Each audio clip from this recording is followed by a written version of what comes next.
ఈ దేశంలో చాలా రాజకీయ పార్టీలు ఉన్నాయి. 58 గుర్తింపు పొందిన పార్టీలు ఉన్నాయి. 1 కాదు, 2 కాదు, 3 కాదు, 28 రాష్ట్రాలు ఉన్నాయి. 6 జాతీయ పార్టీలకు 6 పార్టీలకు జాతీయ హోదా వచ్చింది.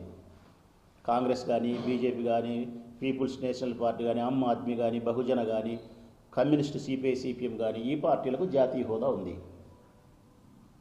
రాష్ట్రాలలో 58 పార్టీలకు గుర్తింపు ఉంది. ఇంకా గుర్తింపు లేని డమ్మి పార్టీలు కోకొల్లలు, అవి పక్కన పెడదాం.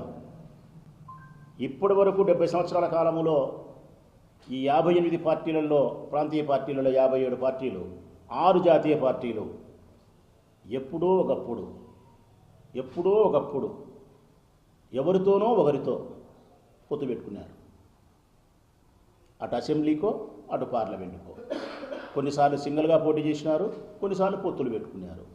ఉదాహరణకు మన ఆంధ్రప్రదేశ్ రాష్ట్రంలో 1956లో ఎలక్షన్ స్టార్ట్ అయితే కాంగ్రెస్ వరుస గెలిచింది సింగిల్గా, కానీ తర్వాత పొత్తు పెట్టుకుంది. తెలుగుదేశం పార్టీ ఎన్టీఆర్ ఉన్నప్పుడు సింగిల్గా పోటీ చేసి తర్వాత పొత్తు పెట్టుకుంది. టీఆర్ఎస్ ఎప్పుడో కూటమిలో ఏర్పడింది. అన్నా డిఎంకే ఏ పార్టీ అయినా సరే ఒకటేమిటి, చిట్ట చివరకు ఈ దేశంలో ఉండబడిన 8 కేంద్ర పాలిత ప్రాంతాల్లో కూడా కొల్యూషన్తోనే, పొత్తులతోనే పరిపాలన సాగింది.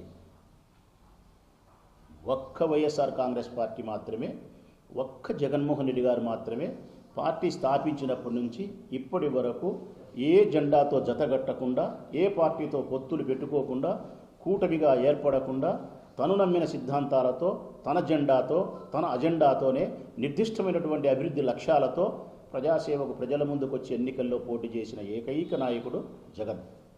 అందుకే జగన్ ఒక్కడే, ఈ దేశానికి జగన్ ఒకే ఒక్కడే రాజకీయ విలువలు పాటించిన మనిషి.